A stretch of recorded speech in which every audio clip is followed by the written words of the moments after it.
안녕하세요. 유튜브 채널 허신의 애니랜드의 마음 텃밭가꾸기 코너입니다. 중국과 일본이 지나치도록 역사 왜곡을 하니 미국 어느 주에서는 10월 21일을 한복의 날로 정했다 하네요. 미국에 거주하는 한인 학생들이 건의하여 제정하였다 하네요. 정말 한인 학생들의 강력한 파워가 자랑스럽네요. 그래서 저는 오늘은 고운 한복을 입고 인사드립니다. 저의 다양한 변신을 보시고 많은 구독과 좋아요 그리고 댓글을 부탁드립니다. 오늘 하루도 건강하고 감사한 하루 되세요. 감사합니다. 오늘은 도시에서 기농생활 꿈을 꾸고 공기 좋고 경치가 좋은 바닷가 근처 시골로 왔다가 시골의 심한 텃세로 다시 도시로 돌아가신 분의 사연을 주제로 이야기하려 합니다. 처음에는 동네 주민들과 잘 어울려 보려고 동네 분들에게 인사도 잘하고 특별한 날이면 음식도 나눠주고 나름 잘 지내려고 애를 많이 썼다 합니다. 그러나 도시에서 온 사람이 동네 주민들에게 가까이 가려고 아무리 애를 써도 동네 주민들은 시큰둥하고 무슨 일이 있어도 번쩍만쩍 하더랍니다. 그 동네는 상수도를 사용하지 않고 동네에서 만든 저수조에서 물을 받아 공동관리하면서 사용하는데 유독 도시 사람이 거주하는 데는 저수조 물을 사용하지 못하게 막아버려 상수도 신청을 하니 동네 사람들과 잘 어울려 보라는 소리만 하고 설치를 해주지 않았다 합니다. 그래서 그런 생활을 10년이나 하다가 지쳐서 다시 도시로 돌아갔다 합니다. 시골은 좀 그렇더라고요. 저 사는 곳도 비슷하지만 다 거기가 거기인 거죠. 그렇지만 우리는 당신네들 그렇게 하려면 해봐라. 난 나대로 살면 되지 하고 살아가고 있습니다. 엄밀히 이야기하면 도시 생활, 특히 아파트 생활도 비슷하지 않습니까? 사람 사는 동네가 다 그렇고 그런 거지 어디서 거주하든지 마음을 비우고 나름대로의 생활을 하면 어떨까요? 일진처사님, 마음을 참 잘 내시네요. 어디서 거주하든지 마음 편안하게 지내시면 돼요. 그래서 오늘은 법구경, 디사 비큐 이야기를 들려드릴게요. 이제 비쿠의 뜻은 아시죠? 탁발하시는 스님들을 비쿠라 합니다. 디사 비쿠는 부처님의 고종사촌이었다. 그는 나이가 들어 출가했는데 매우 뚱뚱하여 디사라 불리었다. 나이가 많이 든 다음에 출가한 경우에는 명예에 약한 것이 보통인데 디사 또한 예외가 아니었다. 그는 어른 대접을 받는 것을 좋아해서 다른 비쿠들이 자기를 위해서 심부름도 해주고 공손하게 처신해주기를 바라고 있었다. 그는 거기에서 그치지 않고 수도원의 법당 한가운데 앉아서 여러 비쿠들로 하여금 자기에게 인사를 올리게 했다.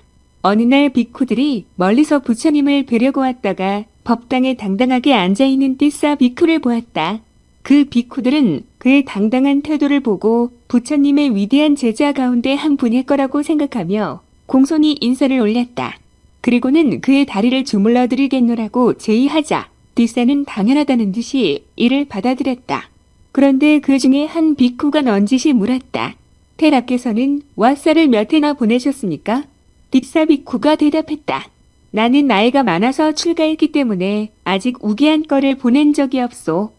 이 말은 비쿠로서 아주 초보에 지나지 않는다는 말이므로 질문을 던진 비쿠가 그를 꾸짖었다. 이오만한 늙은 비쿠여. 그대는 자만과 어리석음으로 가득 차 있구려. 모든 위대한 선배 비쿠들 중에 당신처럼 행동한 사람은 아무도 없어.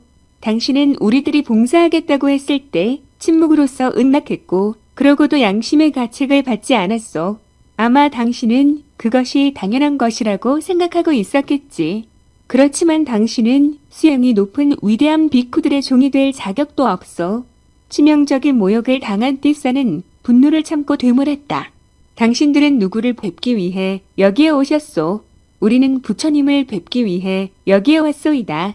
띠싸는 분노를 표시하면서 말했다. 당신들은 내가 누구인지 잘 모르는 모양이지만 곧 나를 알게 될 거요.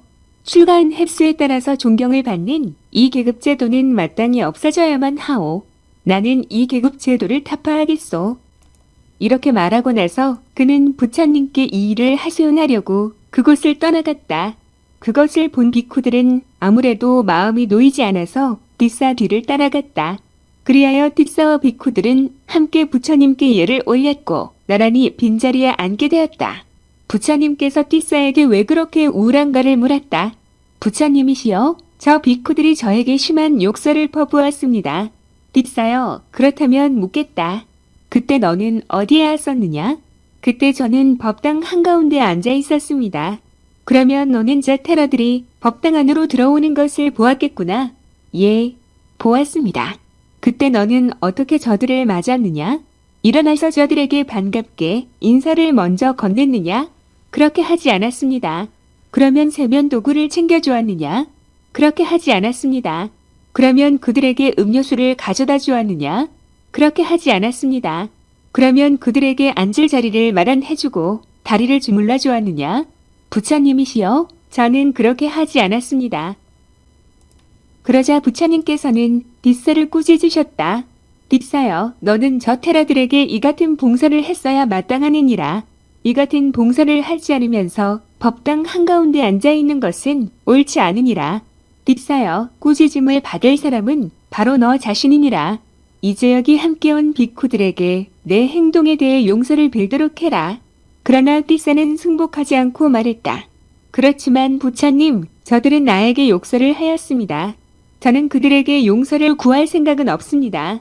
띠싸가 고집스럽게 자신의 잘못을 인정하지 않자 옆에 있던 비쿠들이 부처님께 여쭈었다.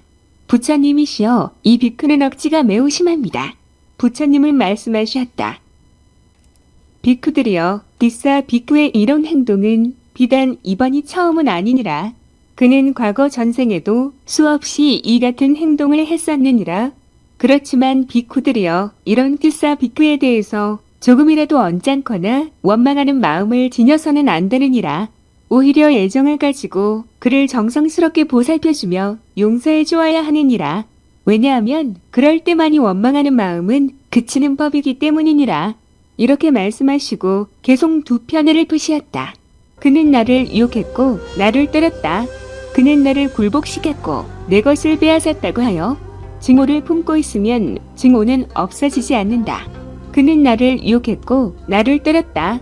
그는 나를 굴복시켰고 내 것을 빼앗았다고 해도 증오를 품지 않으면 증오는 없어진다. 오늘의 법문 어떠셨나요? 모든 게 내가 어디에 있던 내 마음먹기 나름이겠죠. 그럼 오늘 하루도 사랑하는 마음으로 행복하게 마무리하세요. 감사합니다.